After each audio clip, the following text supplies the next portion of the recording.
వస్తున్నాను అబ్బాయి వస్తున్నాను. ఏమండి నేను అన్ని ఆన్లైన్ లో ఉన్నాను. నేను మంచిగా ఫామ్ హౌస్ లో ఎంజాయ్ చేస్తున్నాను, చిల్ అవుతున్నాను. అరే బూతులు మింగేశా. అబ్బబ్బబ్బబ్బా, ఏం యాక్టింగ్, ఏం పర్ఫార్మెన్స్.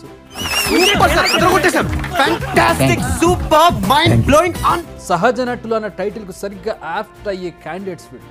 5 రూపాయలు ఆశిస్తున్నా, నువ్వు 5 కోట్లు ఆశిస్తున్నా. నేను పెట్టుకున్నా లేకపోతే ఏం నటన, ఏం నటన.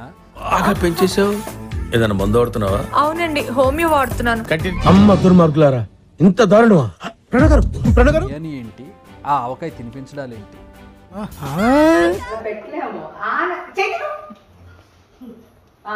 ఈ మాత్రం దానికి ఇంత షాక్ అవుతాడేంట్రా? ఇలాంటివి మా దగ్గర చాలా ఉన్నాయి. నా గురించి చెప్పలేదా బాబుకి? కానీ తీరా ఏమైంది, సీన్ సితారై, కథ కంచికి చేరింది.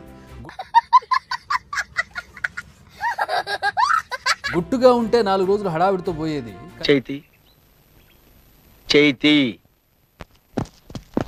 ఏమండి నేను అన్ని ఆన్లైన్ లో ఉన్నాను. నేను మంచిగా ఫామ్ హౌస్ లో ఎంజాయ్ చేస్తున్నాను, చిల్ అవుతున్నాను.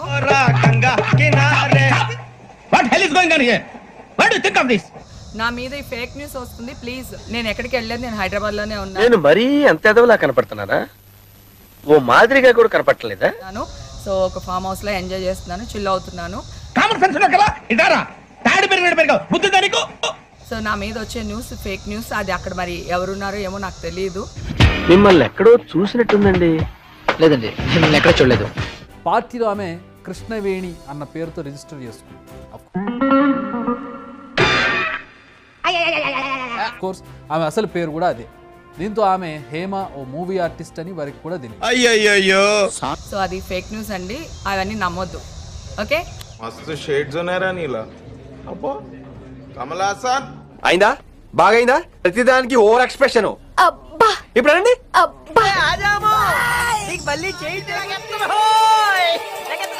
అయిపోయి